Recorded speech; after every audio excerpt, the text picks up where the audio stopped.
지난 주일도 이 본문으로 말씀드렸는데 오늘도 이 본문입니다. 지난 주일 우리는 이 본문의 말씀을 가지고 갈멜산에서 여호와와 바알 사이에서 선택하라고 촉구하는 그런 엘리야의 외침에 관한 말씀을 살펴보았습니다. 다시 자신이 말할 때까지 이제부터 비가 오지 아니할 것이라고 선포한 후 자취를 감추었던 엘리야는 비가 멈춘 지 3년 만에 다시 나타났습니다. 그리고 아합을 만나서 한 차례 가시돋친 설전을 나눈 후에 그는 말하죠. 바알 선지자 450명과 아세라 선지자 400명을 갈멜산으로 불러 모으시오. 그리고 내가 거기서 할 일이 있습니다. 해서 온 백성들에게 통지해서 그곳에 있는 바알 선지자들을 불러 모았습니다. 그리고는 온 이스라엘 백성들 앞에서 엘리야가 말을 하게 되죠. 너희가 어느 때까지 머뭇머뭇하겠느냐. 여호와가 만일 하나님이면 여호와를 쫓고 만약 바알이 하나님이면 바알을 쫓으라 라고 선택하도록 촉구를 했습니다. 그런데 이스라엘 백성들은 그 도전에 한마디도 대답을 하지 않았습니다. 그렇다면 그들은 왜 대답하지 않았을까? 무엇이 그들로 하여금 대답하기 어렵게 만든 것일까? 엘리야가 그들에게 요구한 것은 무엇일까 하는 문제를 오늘 한번 생각해 보고자 하는 것입니다. 먼저 엘리야의 도전은 무슨 의미를 담고 있는 것일까를 살펴보겠습니다. 지난주에도 그 중에 일부는 살펴보았는데요, 그것은 하나님이 참신인지 바알이 참신인지 너희가 선택하라고 그렇게 말한 그 말은 갑작스럽게 뚱딴지같이 던져진 질문은 아니라는 것입니다. 하나님께서는 그들이 선택할 수 있도록 오래전부터 하나님 자신이 누구인지를 그들의 역사 속에 나타내셨고, 하나님이 그 백성들을 향해서 어떤 특별한 마음을 갖고 계신지를 줄기차게 얘기해 주셨습니다. 그런 여러 가지 이야기들을 하나님께서 지금까지 자기들에게 계시해 주신 자기 계시를 가지고 바알과 비교하면 비교가 안 된다는 것입니다. 첫째, 스토리의 길이 자체가 너무 다릅니다. 바알은 내용이 없어요. 내용이 없어서 바알의 이야기는 뭐 책을 쓸 것도 없고 그냥 한 페이지도 다 차지 않는 허황된 얘기인 것뿐이죠. 그런데 하나님은 어떻게 다르냐는 것입니다. 하나님의 이야기는 오래전에 시작되었고 그 아브라함과 이삭과 야곱을 거쳐서 이 민족이 이 시점에 이르기까지 그 역사 속에 하나님께서 자기를 나타내신 이야기들을 쌓고 쌓으면 너무나 많은 것입니다. 오늘 우리가 찬송을 한 것처럼 하늘을 두루마리 삼고 바다를 먹물 삼아도 다 기록할 수 없는 것이 하나님의 스토리라는 것이죠. 그 시점에서 이 엘리야와 그 이스라엘 백성들이 돌아보기만 해도 창조주신 그분이 아브라함과 이삭과 야곱을 불러서 아주 특별한 관계, 언약이라는 아주 특별한 관계를 맺으시고, 그리 하실 필요가 없는 그분이, 완전한 자유로우신 그분이 언약에 매이셨습니다. 자기가 스스로, 누가 그렇게 해야 되는 것도 아닌데 자기 스스로 아브라함과 이삭과 야곱을 불러서 언약을 맺으심으로 자기 자신이 그 언약에 스스로 매이셨어요.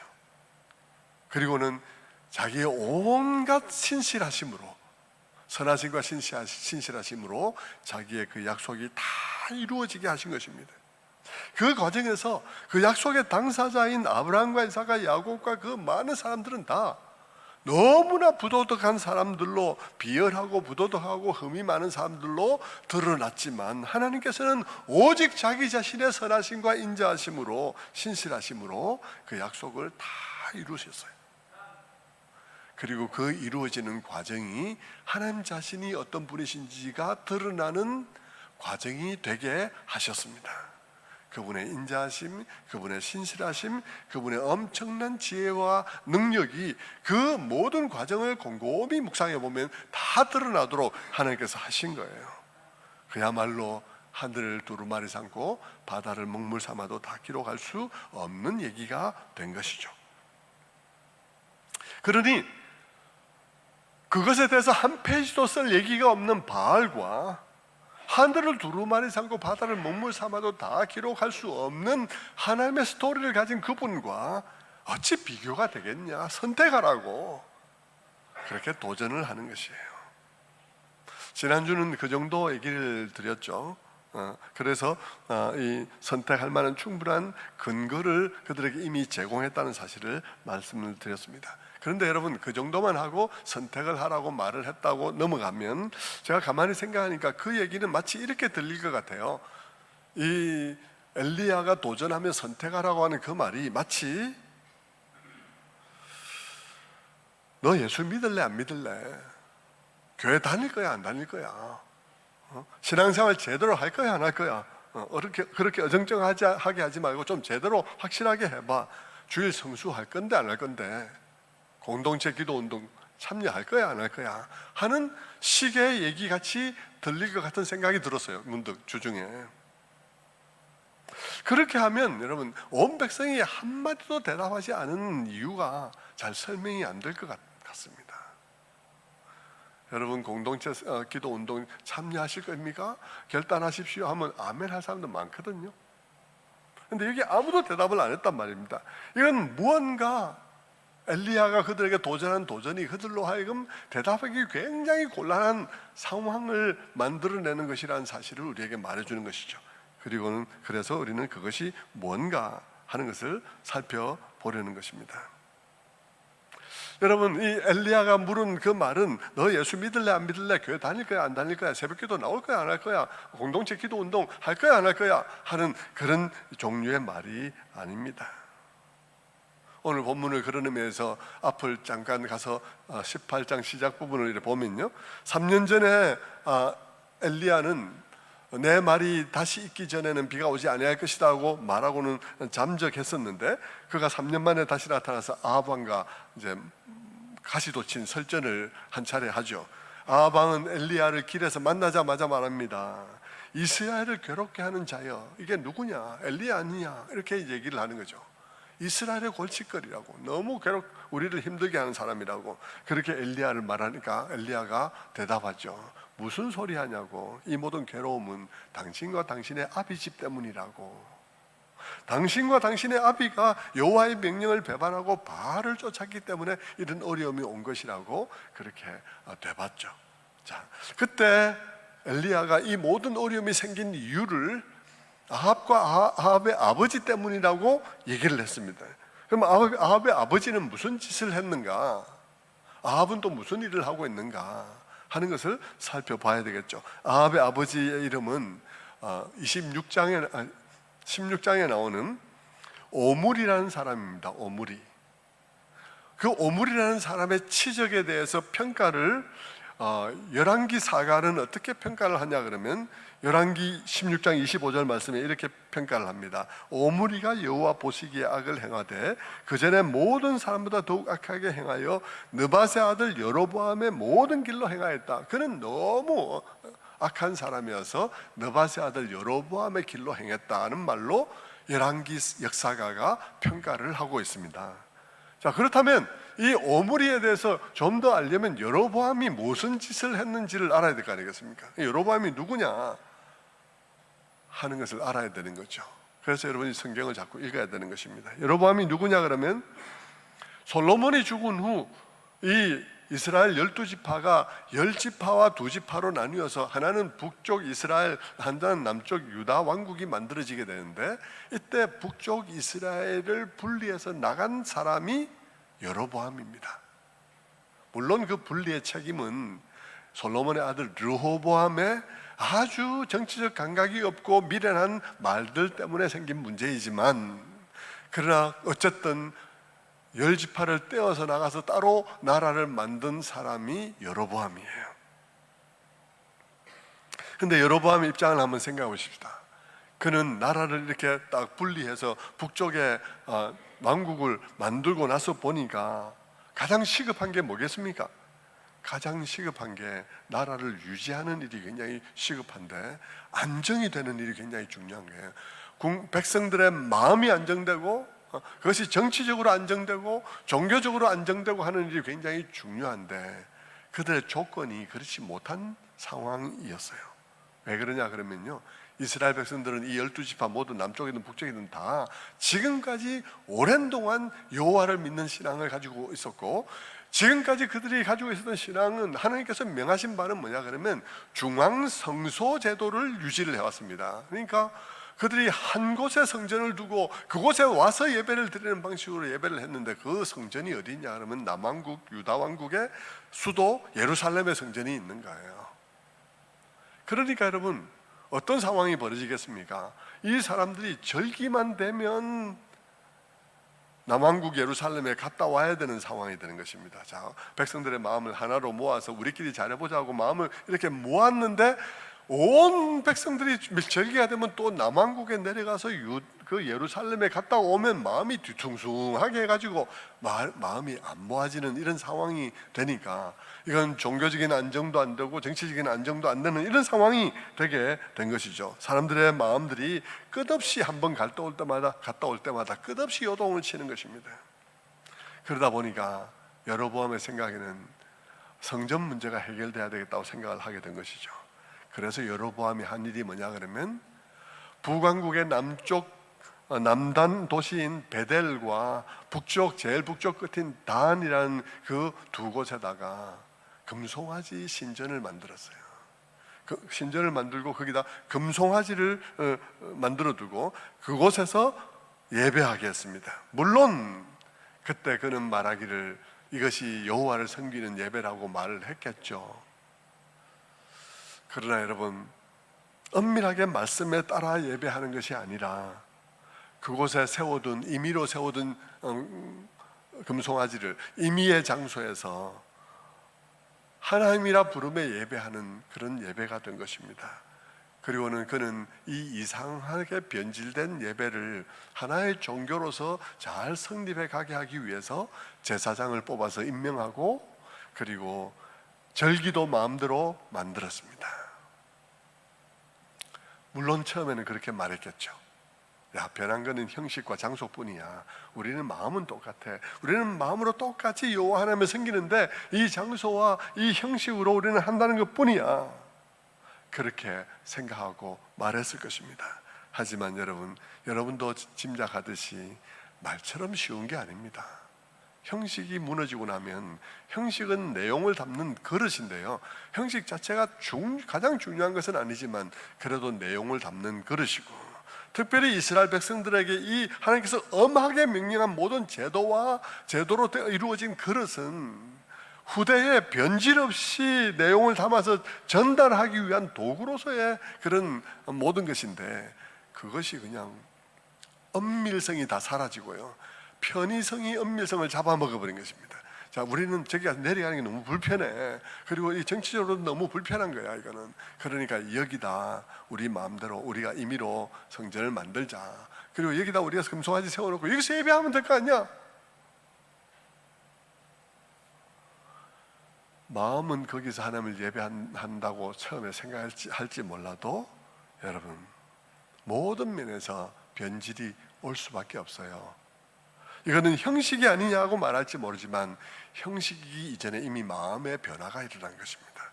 하나님이 엄밀하게 명하신 엄밀한 것들을 버린 거예요. 그리고 편리함을 택한 거예요. 이미 마음에서 변화가 일어났어요. 형식은 뒤따라온 거예요.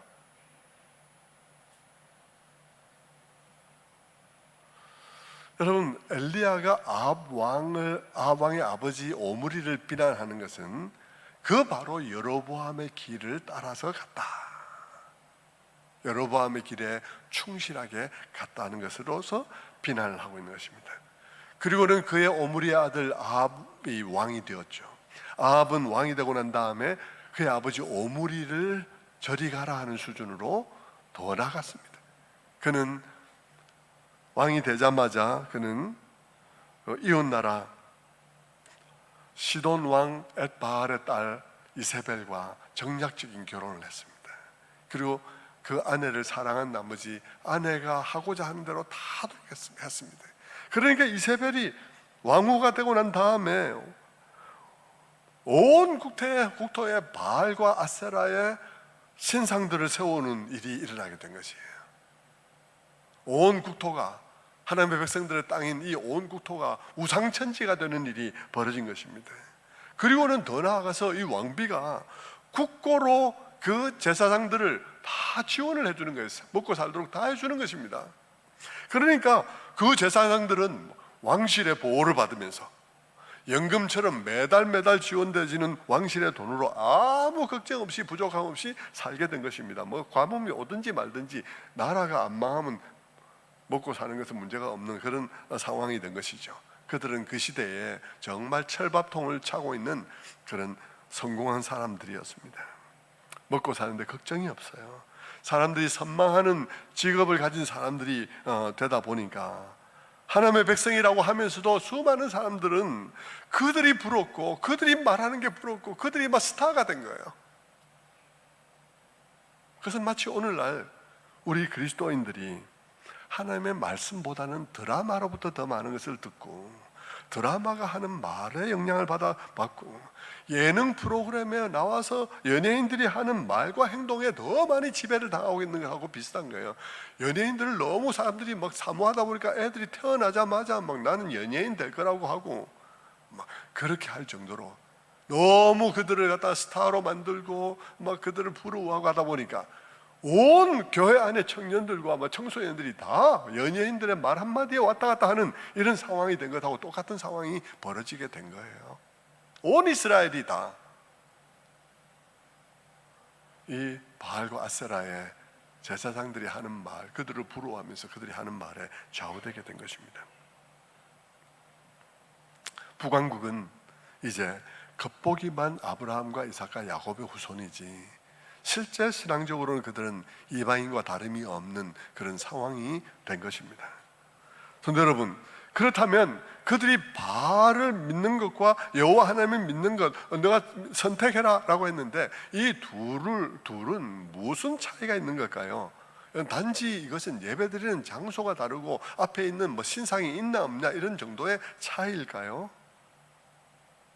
그죠? 이 두 가운데 하나를 택하는 것은 우리가 어차피 종교 한 가지는 가질 것인데 우리가 다른 종교 말고 기독교를 우리의 종교로 택한다는 것 정도의 의미일까요?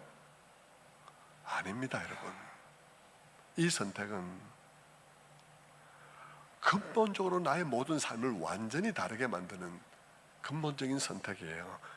여호와를 믿느냐 바알을 믿느냐의 문제는요, 우리의 삶에 전혀 상반되는 결과를 가져오는 선택인 것입니다. 우리의 선택이 그렇다는 것입니다. 실제로요. 여러분, 바알은 근본적으로 풍요의 신입니다. 그저 잘 살고자 하는 사람들의 욕망이 투사된 신이에요. 어쨌든지 수확을 많이 거두어 드리고자 하는 수확의 신입니다. 그래서 많은 수확을 거둬들이는 것이 그들의 소원이죠. 그것을 위해서 바알에게 비는 것입니다. 그 모든 빌고 비는 그들의 모든 종교 행위의 저변에는 무엇이 깔려있나 그러면 많이 가지면 좋은 거야. 많이 가지면 그것이 곧 힘이야. 그것이 안전이야. 그것이 만족이야. 그것이 기쁨이야 라는 생각이 깔려 있습니다. 거기에는 사람은 중요하지 않습니다. 인권도 중요하지 않습니다. 그저 내가 잘 살고 내가 부자가 되면 좋은 것입니다. 여러분, 그것이 단적으로 나타나는 것이에요. 지금 이 아합 왕의 말들이나 행동을 통해서, 이세벨의 행동을 통해서 나타나게 되는데요, 오늘 18장에도 보면 앞에 18장 초두에 보면 가뭄이 계속되자 왕이 그의 신하인 그 오바다, 이 선지자 이름하고 똑같은데 선지자는 아니에요. 그의 신하인 오바다에게 말합니다. 우리가 나가서 물을 찾아보자. 물의 근원들을 한번 찾아보자라고 말을 합니다. 자, 왕이 왜 물을 찾으러 나섰다고 생각하세요, 여러분? 왕이 왜 신하도 아니고 왕이까지도 나서가지고 물을 찾아 나서게 된 왕의 마음은 뭘까요? 뭐 때문일까요? 우리는 그렇게 생각할 거예요. 백성들이 너무 고통스러운 상황들이 너무 오래 가니까 왕이 너무 안타까워서 신이 나서서 물 찾는 것을 독려하기 위해서 그냥 물의 근원을 찾는 현장에 나가서 우리도 한번 찾아보자 이렇게 한 것 아닐까 하고 생각을 할 것입니다. 아니에요.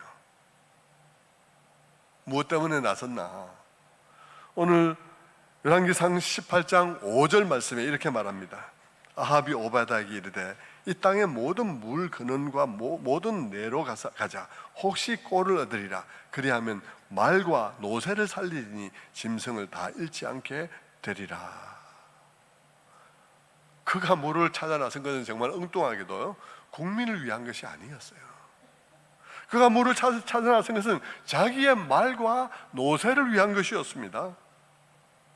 그는 백성보다도 자기의 가축들을, 자기의 말과 노새가 더 염려되는 그런 사람이었습니다. 열심히 가축들을 돌보는 사람들이었죠.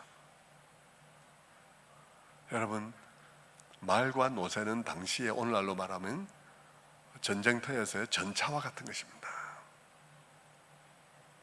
그러니 지금 그는 뭘 하고 있는 것입니까? 지금 자기의 재산을 지키는 일과 자기 왕조의 안전을 지키는 일, 그것에만 온전히 몰두하고 있고 백성들의 삶에는 아무 관심이 없는 것입니다. 그저 자기의 왕조를 위해서 그러고 있는 것이죠. 여러분, 오늘 북한하고 너무 닮았지 않습니까? 네? 그냥 김씨 일가의 안정과 번영을 위해서 아무것도 신경 안 쓰고 그냥 뭐 충신이라도 그냥 하루아침에 날려버리고 하는 이런 일들을 하는 북한하고 너무 비슷하죠. 그게 뭐 바알의 극치니까요. 저희가 바알의 극치니까 그럴 수밖에 없죠. 그런데 여러분, 이런 왕권과 이런 통치권들과 다윗의 왕국의 통치권을 한번 비교해 보십시오. 여러분, 다윗의 시대에도 재앙이 있었습니다. 하나님께서 심판을 내린 그런 때가 있었죠. 다윗이 인구조사를, 그릇된 마음의 동기에 의해서 인구조사를 한 일이 있었습니다. 사무엘하 24장에 나오는 말씀이죠. 하나님께서는 다윗이 인구조사를 한 그 마음의 동기를 나쁘게 생각하시고 그 이스라엘에게 질병을 보냅니다. 그래서 많은 사람들이 전염병에 걸려서 죽어가는 그런 상황에 처하게 되었죠. 그때 다윗이 어떻게 하는지를 한번 보십시오. 다윗은 사무엘하 24장 17절에 이렇게 말합니다. 다윗이 백성을 치는 천사를 보고 곧 여호와께 아뢰어 이르되 나는 범죄하였고 악을 행하였거니와 이 양무리는 무엇을 행했나이까? 청하건대 주의 손으로 나와 내 아버지를 치소서 라고 말을 합니다. 다윗은 내가 범죄했는데 왜 백성들을 치십니까? 나와 내 아버지를 치세요 라고 기도를 하는 모습을 보이죠. 하나님을 믿는 이 유다 왕국의 왕은 하나님 앞에서 백성들에 대해서 보호하고 그들의 목자로서 책임을 지려는 자세를 가지고 있고, 전염병이 돌아서 사람들이 죽게 되자 자기를 돌아보고 하나님 앞에 꿇어 엎드려 나를 치면 되지 왜 백성을 치냐고 얘기를 하는 이런 왕이었습니다. 여러분, 너무나 다르지 않나요? 이 바알 신을 섬기는 자들의 모습과 여호와 하나님을 섬기는 자들의 모습은 너무나 다른 것입니다. 그런데 여러분, 또 다른 예를 하나 찾아볼게요. 열왕기상 21장에 지금부터 조금 뒤로 내려가면 나봇의 포도원 사건이라는 사건이 있습니다. 나봇의 포도원 사건, 여러분이 그냥 읽어서는 잘 그 내용을 모를 텐데요, 그 이야기의 배경은 이렇습니다. 이스라엘 백성들에게는요 아주 특별한 토지 개념을 가지고 있어요. 그건 하나님께서 이스라엘 백성들에게 토지를 나누어 주실 때 하나님의 토지를 향한 하나님의 특별한 시각을 그들에게 이렇게 제도로서 전해 주었는데, 그게 뭐냐 그러면 매매에 여러 가지 제한을 둔 것입니다. 기본적으로 토지는 각 가정과 가문에게 속해 있고 그 가정의 그 가문의 거주와 생계에 대해서 기본이 되는 것이 토지라는 것이죠. 그래서 그 토지의 소유 여부는 삶의 안정성과 직결되는 것이기에 하나님께서는 할 수 있는 한 토지는 팔지 말도록 그렇게 해두었습니다. 하지만 여러분, 살아가다 보면 안 팔아야 되는 것도 팔아야 될 경우들이 생기는 것 아니겠습니까? 그래서 토지를 파는 경우들이 생기게 되는데, 그때에도 하나님께서 말씀하시기를 토지를 팔더라도 영원히 파는 일은 있을 수 없다. 다시 말하면 토지가 남의 소유가 영원히 남의 소유가 되는 일은 있을 수가 없는 일이라고 선을 딱 그었습니다. 그래서 여러분, 토지가 팔렸을 경우라도, 이 말은 무슨 말이냐 그러면, 토지가 팔렸을 경우라도 만약 토지 주인이 다시 돈을 모아서 전에 내가 판 그 토지 돌려주세요라고 말하면 언제든지 토지 소유주는 그 토지를 돌려주어야만 되도록 그렇게 하셨다는 것입니다. 그리고 토지를 팔았는데 옆에서 친척이 보면서, 야, 집에 모든 생계의 근본이 되는 토지를 팔아가 되겠니? 내가 좀 도와줄게 해서 돈을 모아, 친척들이 돈을 모아서 이 토지 다시 돌려달라고 얘기를 하면 그 돈을 친척이 준다 하더라도 돌려줘야 된다. 땅은 돌려줘야 된다 라는 것입니다. 심지어 사업이 망해서 토지를 팔았는데 계속 형편이 안 좋아요. 그리고 주변의 친척들도 형편이 너무 안 좋은 거예요. 그래서 토지를 되사올 방법이 없다. 그럴 경우에라도 50년이 지난 희년에는, 매 50년마다 오는 희년에는 토지를 다시 원주인에게로 돌려주게 한 것입니다. 그러니까 하나님께서는 어떻게 하신 거예요?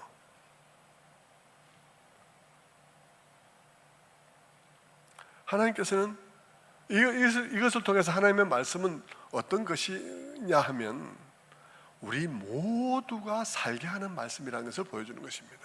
하나님은 우리 모두를 살게 하신다.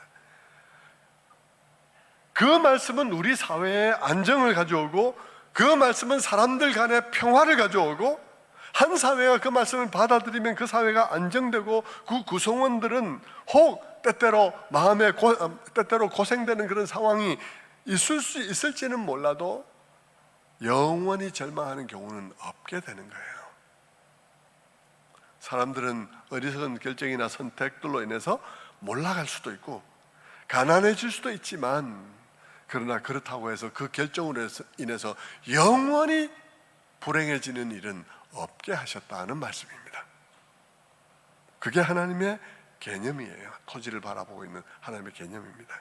그런데 어느 날 아합이, 왕이니까 별장도 있지 않겠습니까? 몇 개의 별장을 가지고 있는데 어느 날 이스라엘에 있는 그의 별장에 갔다가, 그날따라 뭐 늘 있던 건데 그 앞에 있는 포도밭이 보인 것입니다. 포도원이 보인 것입니다.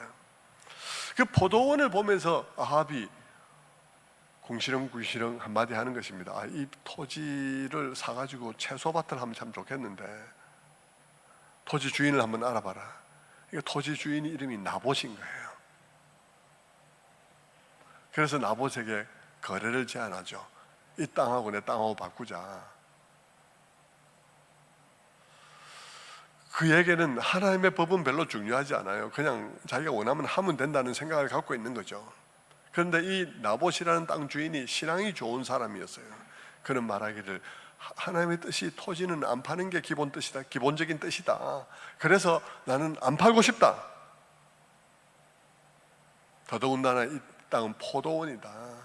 그래서 안 팔고 싶다라고 얘기를 하는 거예요. 여러분, 포도원은요, 이스라엘에서 포도원은 너무 중요한 산업입니다. 한 가정이 먹고 사는데 너무 중요한 기업이죠. 채소밭은 뭡니까?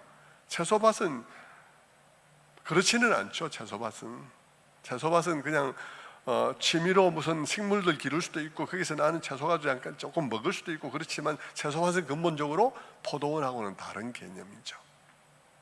그런데 이 아합 왕이 자기의 취미 활동이나 약간의 그런 반찬거리를 위한 그런 채소밭을 위해서 네 포도원을 팔아라, 이렇게 이제 얘기가 된 거예요.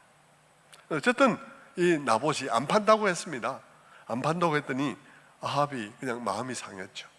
그래서 집으로 돌아가서 끙끙 앓으면서, 저거 내가 갖고 싶은데 제가 안 판다 그러네 하면서 끙끙거리면서 침대에 들어누워 있으니까 이세벨이 그 왕을 보고 뭐라 했는지 아십니까?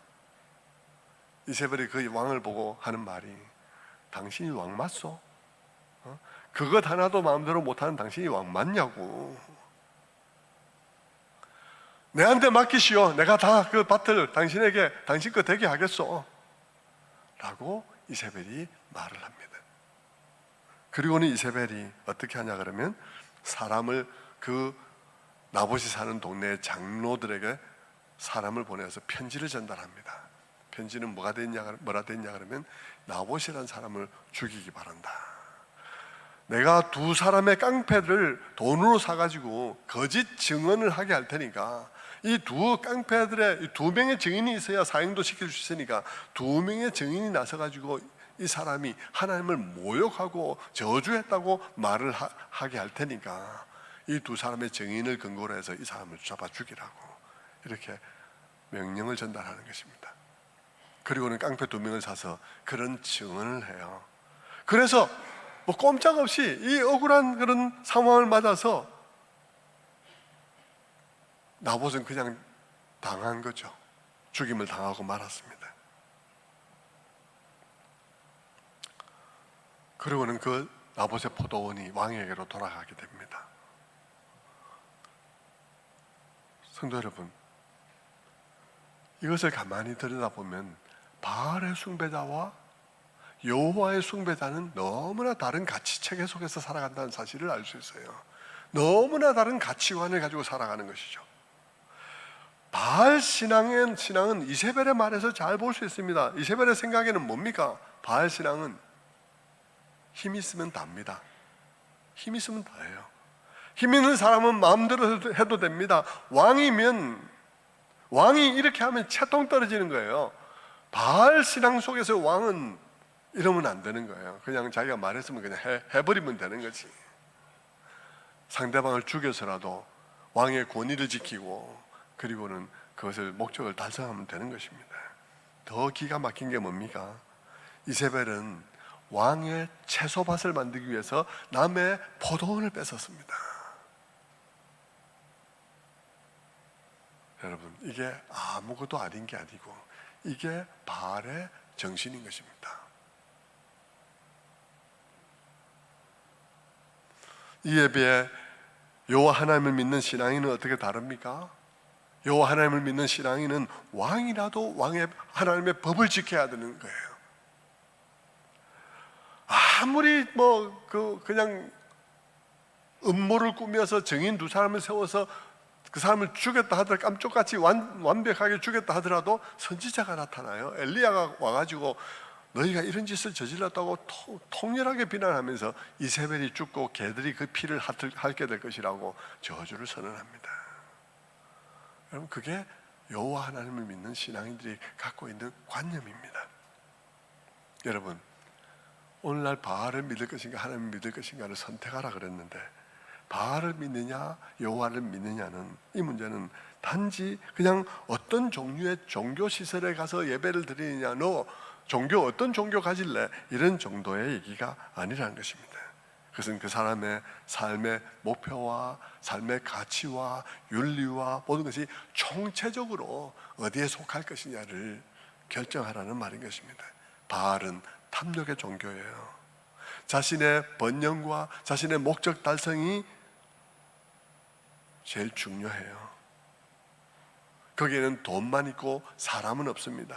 이익만 있고 생산성만 있고 사람은 없어요. 내가 하고 싶은 것만 있고 이웃의 안전과 복리는 상관이 없습니다. 나의 취미생활이 이웃의 안정성을 해쳐도 상관없고요, 나의 취미생활이 상대방에게 치명적인 일이 되어도 상관이 없습니다. 골프를 치다가 캐디가 공에 맞든지 안 맞든지 상관없어요. 맞으면 그냥 병원에 가면 되고 나는 골프 치면 되고 그런 거죠. 나의 채소밭을 위해서 상대방의 포도원도 허물 수 있습니다. 아합처럼 이웃이 죽어나가도 내겐 나귀와 말이 더 중요할 수도 있어요. 그러나 여러분, 여호와를 믿는다는 것은 다른 것이죠. 여호와를 믿는다는 것은 나의 인생의 가장 근본적인 만족과 기쁨과 안전은 하나님께 있다라고 믿는 것입니다. 그분의 말씀을 따르면 그분이 우리 모두를 살게 한다는 것을 믿는 것입니다. 그분의 말씀을 따르면 그분이 우리 가운데 평화를 가져온다는 것을 믿는 것입니다. 하나님을 믿는다는 것은 그분의 관심사를 따라서 존재하는 모든 것들에 대한 적절한 관심을 가지는 것을 의미하는 것입니다. 그러므로 우리가 하나님을 믿는다는 것, 그분을 선택한다는 것은 존재하는 모든 것이 행복해지는 것을 의미하고, 존재하는 모든 것이 평화로운 것을 의미하고, 모든 것이 생명력을 회복하게 되는 것을 의미하는 것이죠. 아합과 이세벨만 살고 나봇은 죽는 것, 그런 게 되는 게 말고 말입니다. 아합의 말들은 살고 백성들은 죽는 이런 거 말고 말입니다. 모든 게 다 사는 것이 하나님의 말씀이 우리에게 가져오는 평화와 샬롬인 것이죠.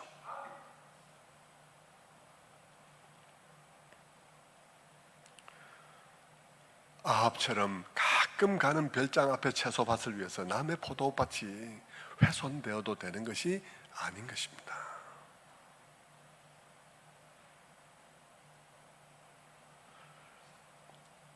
그래서 성경은 이 하나님을 믿는다는 것은 그런 것을 의미하는 거예요. 너 오늘 그런 것을 의미하는 거죠. 그래서 온 사람, 모든 백성들이 다 하나님을 알게 되는 날은 세상이 어떻게 될 것인가에 대해서 이사야가 비전으로 보면서 얘기했을 때 뭐라고 말을 합니까? 이사야서 11장 6절에 이렇게 말하는 것입니다. 그때에 이리가 어린 양과 함께 살며 표범이 어린 염소와 함께 누우며 송아지와 어린 사자와 살찐 짐승이 함께 있어 어린아이에게 끌리며 암소와 곰이 함께 먹으며 그것들의 새끼가 함께 엎드리며 사자가 소처럼 풀을 먹을 것이며 젖먹는 아이가 독사의 구멍에서 장난하며 젖된 어린아이가 독사의 굴에 손을 넣을 것이라. 내 거룩한 산 모든 곳에서 해함도 없고 상함도 없을 것이니. 그렇게 되는 이유가 뭡니까? 이는 물이 바다를 덮은 같이 여호와를 아는 지식이 세상에 충만하기 때문이다. 여호와를 알고 여호와를 선택하는 일이 일어나게 되면 이런 일이 일어나게 된다는 것을 말하고 있는 것이죠. 이 모든 것의 완성은 미래에 일어난다 할지라도 지금 우리가 그런 결정을 하면 우리 사회가 많이 좋아질 거라는 사실을 말해주고 있는 것입니다. 성도 여러분, 십계명 1계명에서 내 앞에 다른 신을 내게 두지 말라, 하나님만 섬기라고 그렇게 명령을 하고 있는데, 그것은 그저 다른 종교 믿지 말고 이 종교만 믿으라 이런 정도의 말은 아닙니다. 물론 다른 종교가 아닌 하나님을 믿는 이 신앙을 가져야 된다는 말인데, 그것이 그렇게 명령되고 있는 이유는 우리의 행복을 위한 것이에요.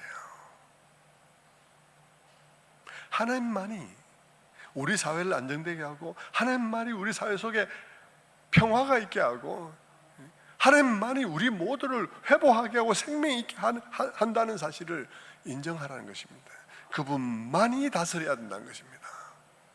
바알과 다른 신을 섞어서는 안 된다는 것이죠. 그래서 네 앞에 다른 신이 있게 하지 말라는 것입니다. 말씀을 맺겠습니다. 여러분, 오늘 이 말씀의 제목이 뭡니까? 오늘 제목은 그들이 아무 대답도 않은 의미입니다. 그들은 왜 아무 말도 하지 않았을까 하는 거예요. 그들은 왜 아무 말도 하지 않았을까? 갈멜산에서 엘리야가 온 이스라엘 백성들에게 너희가 어느 때까지 둘 사이에서 머뭇머뭇하겠느냐, 바알이 신이면 그를 쫓고 여호와가 신이면 그를 쫓으라 라고 말할 때 그들은 왜 아무 대답도 하지 않았을까요? 그 이유는 한 가지입니다. 그것은 굳이 둘 사이에서 선택하고 싶지 않다는 것입니다. 굳이 둘 사이에서 선택하고 싶지 않다는 거예요. 나는 이대로 주일 되면 교회 가서 예배 드리고, 월요일 되면 바알의 산당에서 그냥 아파트가 장난치고, 그래서 돈 버는 게 좋고, 남이 뭐 어떻게 됐든지 상관없이, 남이 죽든지 살든지 상관없이 나는 아파트까지 장난쳐가지고 돈 벌면 나는 저 무인도에 별장 짓고 그게 나는 더 좋으니까 나는 그렇게 살고, 주일날 교회 오면 주님 용서해 주시옵소서, 용서해 주신 줄 믿습니다 하고 또 나가고 또 그렇게 하고 또 그렇게 하고, 나는 선택 안 하고 싶어. 나는 굳이 선택 안 할 거야. 그래서 아무도 선택하지 않은 것입니다. 아무도 대답하지 않는 것이죠.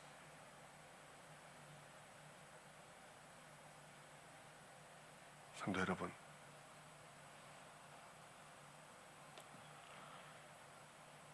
오늘 우리는 하나님 앞에 동일한 얘기를 듣고 있습니다. 우리 주님도 이 땅에 오셔서 말씀하셨습니다. 너희가 만몬과 하나님 두 주인을 함께 섬기지 못한다. 너희는 두 주인을 섬길 수 없다. 이 두 가지가 같이 되어지는 일은 불가능하다는 것입니다. 하나님 앞에 예배하는 그 예배가 예배될 수도 없고 그렇다는 것이죠. 성도 여러분, 어쩌면 우리는 굉장히 어려운 시대를 살아가고 있습니다.